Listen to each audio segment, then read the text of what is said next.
নমস্কার বন্ধুরা, দিদির রান্নাঘর উইথ ব্লগ চ্যানেলে আপনাদের প্রত্যেককে স্বাগত।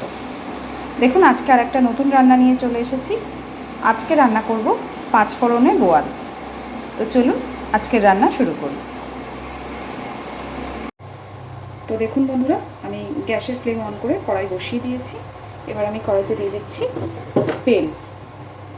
যেহেতু বোয়াল মাছ একটু ফাটে, তাই তেলটা খুব অল্প দিয়ে মাছ কটা ভেজে নেব আগে।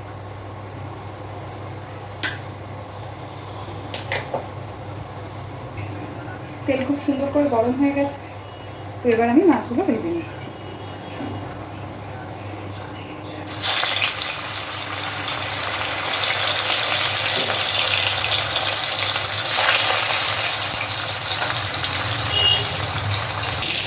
দেখুন বন্ধুরা, আমি মাছগুলো উল্টে দিয়েছি।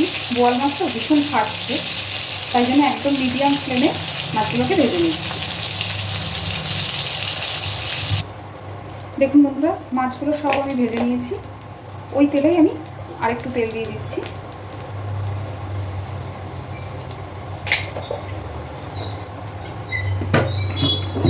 যেহেতু 5 ফোড়নে বোয়াল, তাই ফোড়নে তো অবশ্যই 5 ফোড়ন ব্যবহার করব আমি।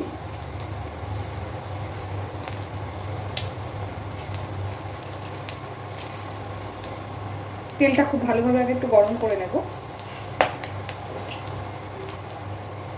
তো তেলের মধ্যে ফোড়নে দিচ্ছি 5 ফোড়ন আর দিচ্ছি শুকনো লঙ্কা। এবার দিচ্ছি পেঁয়াজ কুচি।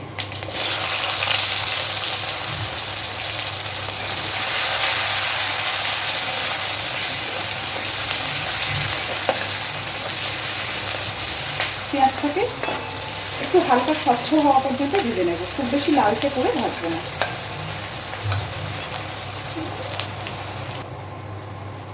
দেখুন বন্ধুরা, পেঁয়াজটাকে ভেজে নিয়েছি। এর থেকে বেশি আর ভাজবো না। এবারে আমি এর মধ্যে দিয়ে দিচ্ছি একটু রসুন বাটা।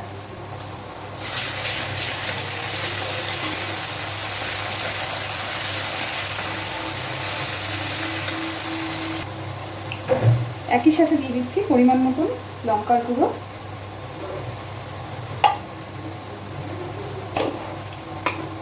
হলুদ গুঁড়ো আর দিচ্ছি পরিমাণ মতন লবণ।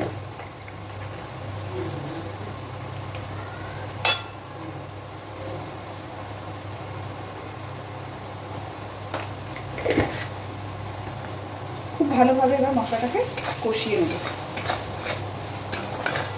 যাতে পুড়ে না যায়, তাই অল্প একটুখানি জল দিচ্ছি।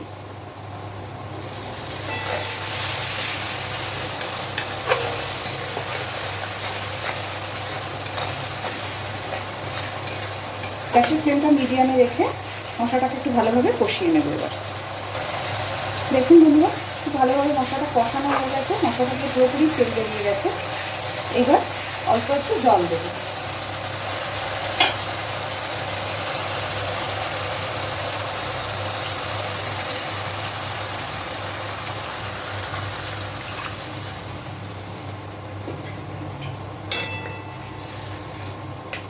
জলটা একটু ফুটে ওঠা পর্যন্ত অপেক্ষা করব, তারপর মাছগুলো দেব। তো দেখুন, ঝোলটা খুব সুন্দরভাবে ফুটে উঠেছে। এবার আমি ভেজে রাখা মাছগুলো এর মধ্যে দিয়ে দিচ্ছি।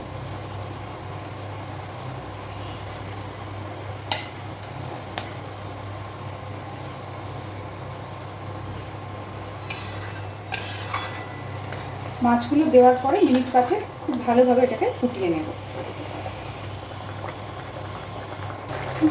দেখুন বন্ধুরা, ঝোলটা অনেকটাই শুকিয়ে এসেছে। আমি এটাকে আরেকটু শুকাবো। অলরেডি ওপর থেকে তেল ভাসতে শুরু করেছে, আরেকটু শুকালে এটাতে আরও তেল বেরোবে। দেখুন বন্ধুরা, মাছটা পুরোপুরি তেল বেরিয়ে গেছে। রান্নাটা আমার একদম রেডি। 5 ফোড়নে বোয়াল খুব সহজভাবে হয়ে যায়, কিন্তু গরম ভাতে বা পোলাওয়ের সাথে কিন্তু এই রান্নাটা অসাধারণ যায়। তো অবশ্যই বাড়িতে একবার ট্রাই করবেন, আর কেমন হয়েছে আমাকে জানাবেন। আমি এবার গ্যাসের ফ্লেমটা অফ করে দিচ্ছি।